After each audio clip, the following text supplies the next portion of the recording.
Welcome back, team, to another Saturday tester. This week's Saturday tester is called Thumbs Up.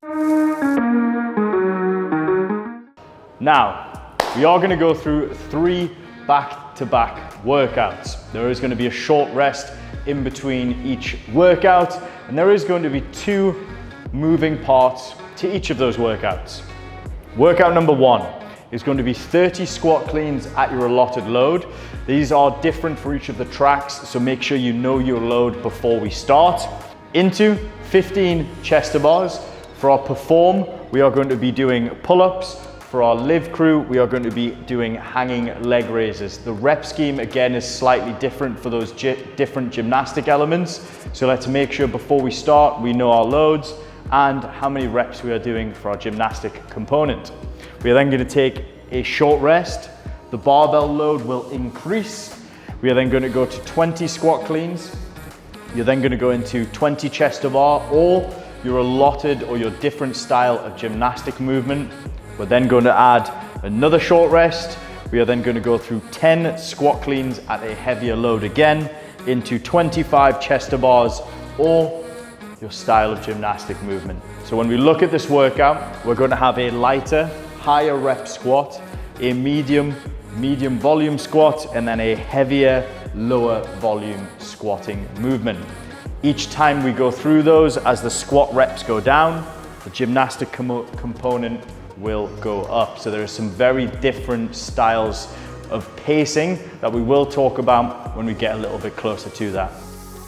Like I said, this workout only has 2 movements.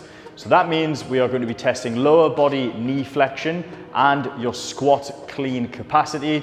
Also, some higher skill gymnastic movements. We will also be testing your pacing awareness with different loads. This will be slightly different for all the athletes. Just bearing in mind that we know your loads, so that will then dictate how fast you can attack this one.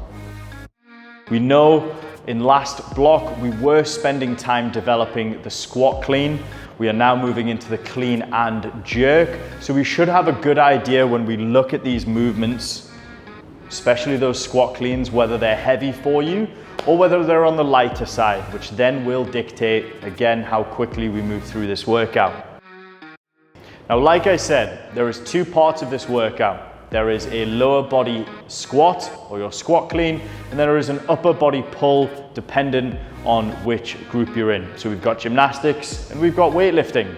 Now, if we are good at weightlifting, maybe we need to break up and slow down on the gymnastic element so that we can speed up through those weightlifting style movements.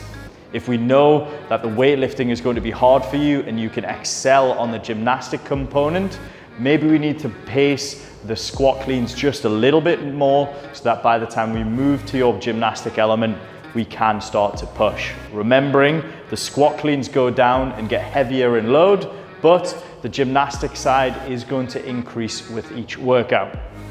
Now, like I said, team, there is an incomplete rest between each of these workouts.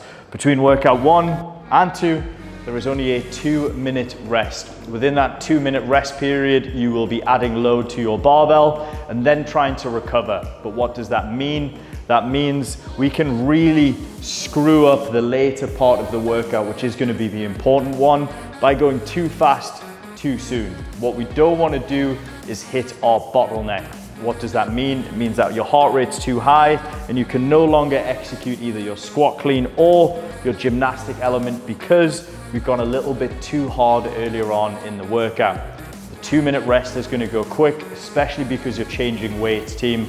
Let's make sure we grab a buddy and get after this one.